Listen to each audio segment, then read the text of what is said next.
Hey, everybody. Welcome to this week's Nasdaq Dorsey Wright podcast. Joseph and I are recording this on Thursday, January 5th to come out Friday, January the 6th. Joseph, something we want to talk about with everybody today is just the market really just hanging around kind of the middle of its trading band, just channeling back and forth around that 38.50 level. You had a nice piece in the report last week with a pretty helpful image that we'll throw on the screen for people watching on YouTube. But if you want to elaborate on that stuff that you were writing about, I think that'd be great. Yeah. So, I mean, when we look at the S&P, looking at the 50-point chart, which I think is a pretty good long-term, chart to look at, over the last couple of weeks, you can't really see it too much on that chart, but we've pretty much just been channeling between 3,800 and 3,900 since mid-December. So, the last couple of weeks of the year are usually pretty low volume just because people are on vacation, the holidays, all that sort of deal. And that's continued through, the first week of the trading year as well so far. So there's kind of a lull over the past couple of weeks, right around 38.50. Now, when we zoom out, which the chart will show you, pretty much the meat of the range we've been in for the past 6 months has been between, 4,100 and 3,600. And pretty much at 38.50, we're right in the middle of that too. So there's a lot of stuff going on. If you just look at the S&P, we're just kind of right in the middle of this range and a lot of chop, which is a bit frustrating, obviously. Now, I do think an interesting development that we've seen is, these mega cap names like Apple and Microsoft, which, some of them, they had obviously pulled back quite a bit, but they were kind of holding up a little bit better than the broader market, or they were able to at least buoy the broader market through some tough times. That's changed a little bit. Apple broke through its June low not too long ago. Microsoft is kind of challenging, or close to challenging its lows from last year after some negative analyst reports. So despite those big names really kind of trading near, 52-week lows, the market's really just in the middle of that range that it's been in. And that may be more of a testament to we're starting to see a little bit more strength from just the broad market in general. If we look at it from the equal weight perspective, you may have something to say about that. Yeah. I mean, certainly the equal weight has hung in there a lot better. I call it the average stock.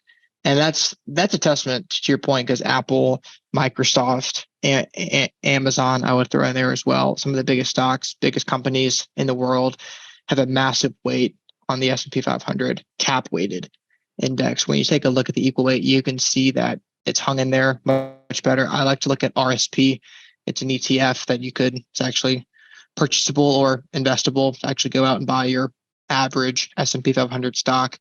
It's also relatively range bound, not entirely different from the S&P 500, but fund score of over 5. So technically you can see that it's held up much better than its peer group and the other cap weighted broad market indices, and maybe not as relevant as it would be in a more defined uptrend. You do have this kind of shakeout pattern forming where a reversal up to, what would that be, 146 would look decent. And maybe if you get a challenge of those August highs, that can set up for an interesting picture on the equal weight. This is something that we've kind of been talking about for a while, about preferring that equal weighted exposure to the cap weighted. I think this is just kind of furthering that story, especially with some of those mega cap breakdowns. I wanted to mention, telling you about this before, Amazon is pretty much sitting at its March 2020 chart lows, which is kind of hard to believe. Seems like that's a time we wouldn't really go back to on charts, but for whatever reason. We've kind of seen a lot of stuff trade sideways, not just the equity space. I mean, rates kind of peaked. If you're looking at the 10-year yield, for example, that's around, 3.7% or so. It peaked in October at around 4.3%. It's pulled back since then. The inflation data, I would say, has been more positive than negative recently.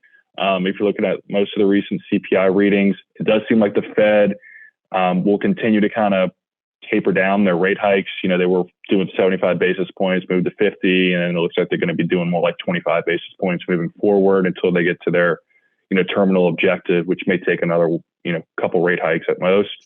So we're seeing rates kind of find a lull. as well, kind of off their highs, which kind of corresponded to some of the equity lows, but especially on the growth side. Now, I think something kind of important to think about when we look at interest rates now is, if that inflation data continues to improve and the Fed does end up kind of slowing down their rate hikes, or at least stopping their rate hikes relatively soon, you kind of get back to an older dynamic that we had in, pre-2020, where,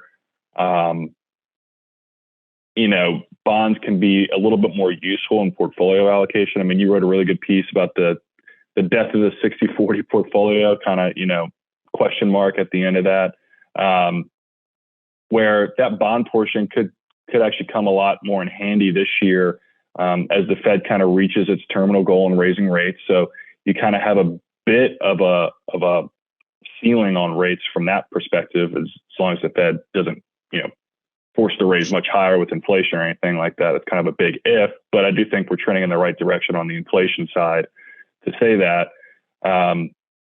So bonds, I think, are going to start to become a little bit more attractive in their traditional sense, where they can have some downside protection. But now you're looking at interest rates that are, higher than they've been the last, however long. So you're getting actually decent, payments back on that, that fixed income exposure. And, there's this much talked about recession. Everyone's kind of talking about it. The economic data has actually been pretty good this week. If you look at the JOLTS job report, some of the ADP numbers that came out this morning, for example, the economy is kind of hanging in there strong. Now, however, I do think there's a lot of concerns. The Fed wants kind of a softening of the labor market and somewhat of a soft landing. We'll see if they get that, but that seems to be kind of their goal, is to really slow down the economy, in which case, usually rates fall after something like that. So we'll see what bonds do. I do think, the high in rates, it'll be a little bit difficult to get above that we had in later in 2022, barring that inflation kind of keeps slowing down. And again, it'll be kind of tough for rates to really fall as long as the Fed's kind of supporting on the front end of the curve. They said they're not going to lower rates, but they are trying to get, into a softening economy, which I think will be good for bonds further out on the curve on the longer duration side, which really wasn't the case in 2022. That was really the part of the bond market that you did not want to be in. Mm-hmm. Now, we haven't seen much changes on the relative strength rankings or anything like that just yet. That's more about, kind of just some macro conjecture to talk about and to think about. We'll always like to see price as our guide, but I do think that's a bit of a change than we had, maybe this time in 2022 or even in the summer months of 2022 as well. So I think that's something to keep in mind moving forward. I think that's good. Yeah, and it's important to talk about disinflation, or the rate of change, not necessarily just the absolute value. You'll see a headline and say that, inflation year over year was 7%, but it's important to note where is that trending over the past 2 or 3 months. Similarly, interest rates story there is kind of what's the direction, not necessarily just the absolute level. So I think that's certainly relevant.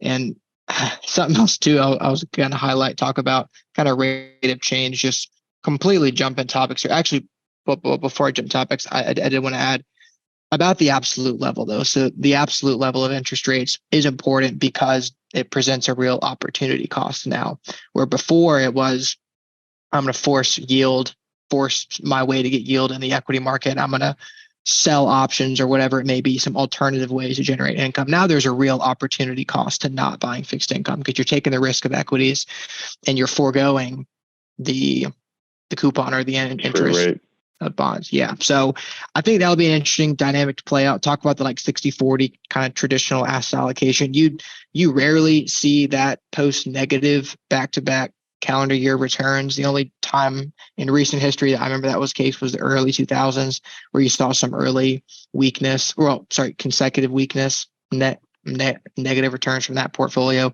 I'll put that chart on the screen now that I've just blabbered about it for a while.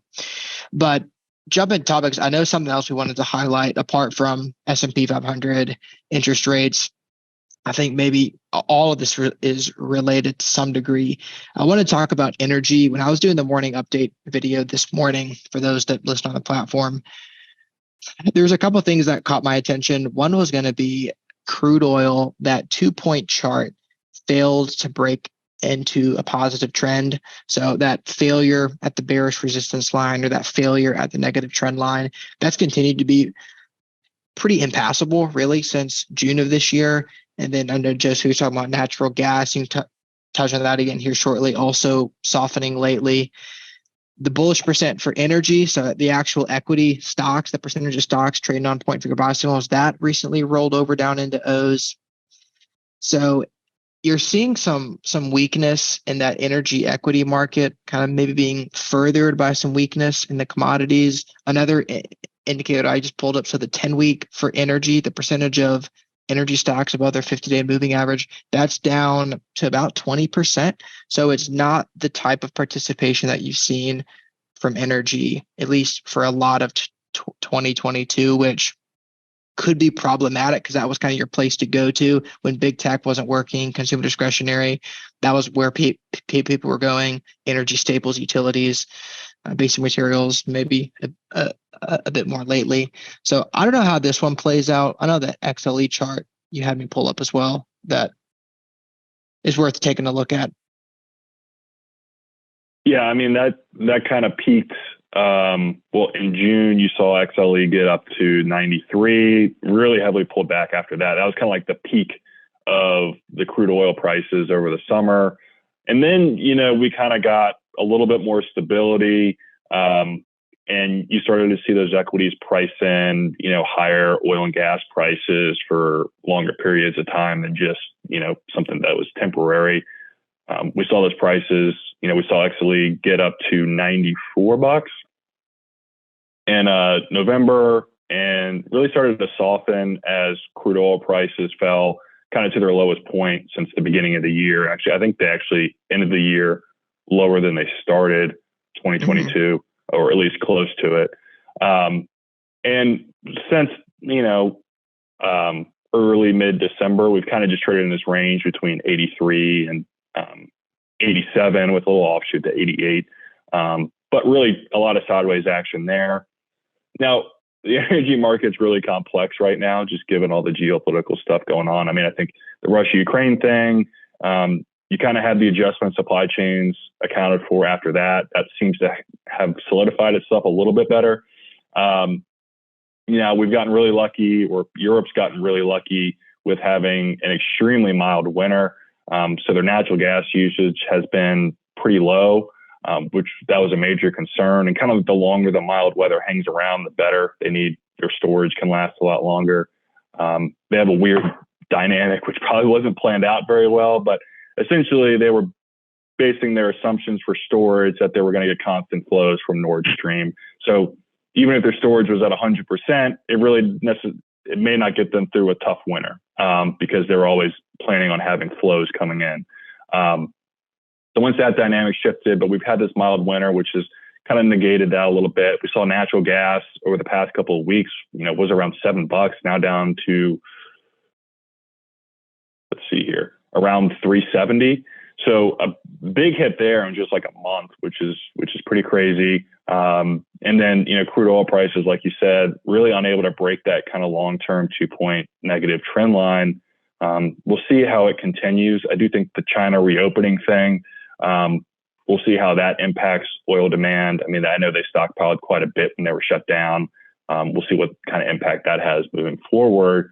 But when we get back to the equity side, it seems pretty indecisive in which way they want to continue to go. And that was a really nice sector to do well in 2022.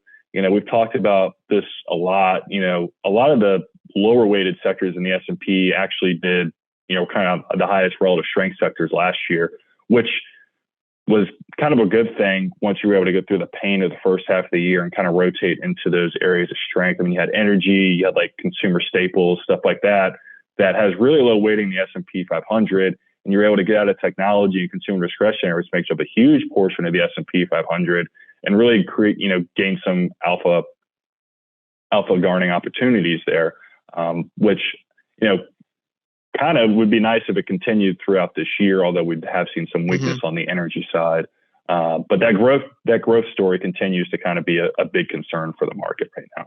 Yeah. Yeah. Ian and John talked about a lot of that towards your latter point there on last week's podcast. So if you missed that one, maybe listen to what they had to say. They talked a lot about international equities perking up, offering some opportunity to get away from the US market. They talked about a lot about that value rotation, outpacing growth on a lot of our relative strength readings, those smaller weighted sectors being more favorable as well, because before this, you pretty much had to own tech and consumer discretionary and own more of it than the benchmark, which was already a ton to generate any type of meaningful alpha. So for active management, I think as we plow further into 23, there's some real opportunity and some real potential to offer another great year of getting away from your traditional benchmarks. A lot of that, of course, to be determined. As trend followers, maybe some people are thinking as well, this range bound nature, is that going to be really problematic for trend following, where you go, you look like you're going to break out, you fall back down, you look like you're going to break down, you fall back up. So as trend followers, we're looking for some like material direction to latch onto. So your thoughts on that, and then I'll share my thoughts, and maybe we can land the plane. Yeah, I mean, I think you just have to approach it a little bit differently than we have the past couple of years. I mean, when you have a nice uptrending market, it's that rising tide, lifts all boats, just whatever phrase you want to use. So I think you can use the broad market as almost like the S&P 500 as almost a barometer for where you are.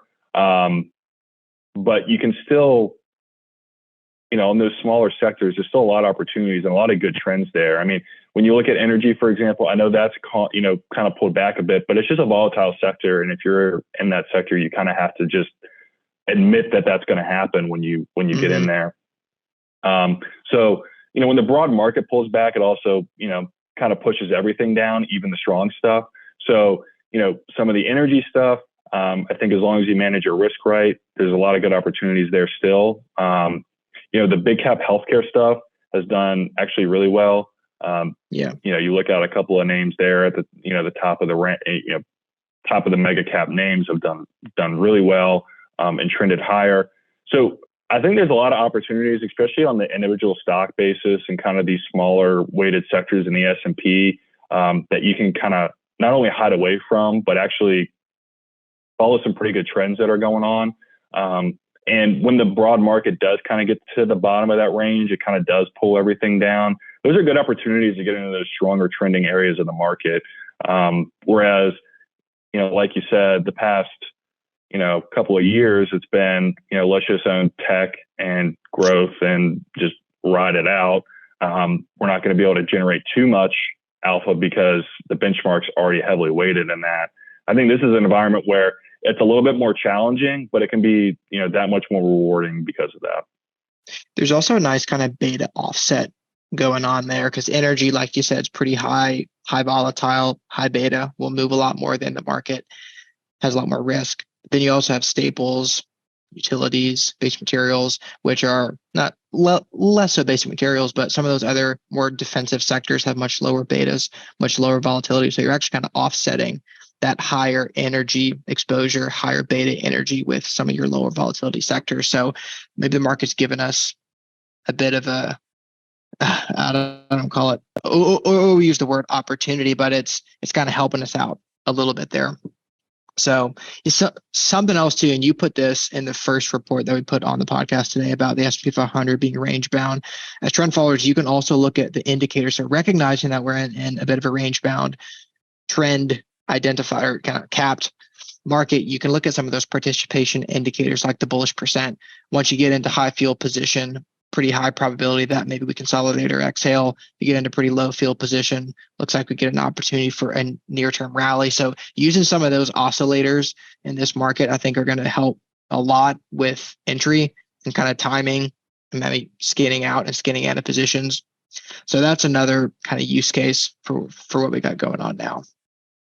So yeah, and again, that's all I had. Yeah, go ahead. Yeah, I mean, again, you want to still be sticking with high relative strength areas. It's just a much different landscape than we've been used to. So I think that takes some adjusting. I think, we've touched on that a lot last year, But I mean, even as we continue through this year, we've talked about this, the growth value relationship that can last that can last years. I mean, that's what happened in the early 2000s.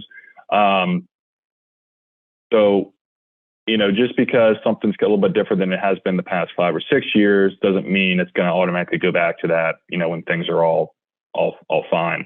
So I think that's something to keep in mind.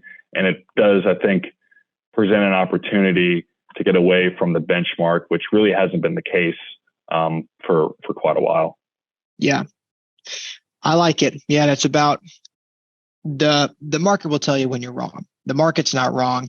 It's those participating in the market that are wrong, and the market will tell you when you're right or when you're wrong. So if we get some more directional drivers, we'll see if these kind of trends that we're talking about can continue to play out. We like to talk about it on the podcast, individually, report, morning video, all the ways we like to communicate. So if you have questions, don't hesitate to reach out to us about that. Joseph, appreciate you hopping it on. Maybe we're going to do this next week as well. Everybody, thanks for listening, and we'll talk to you then.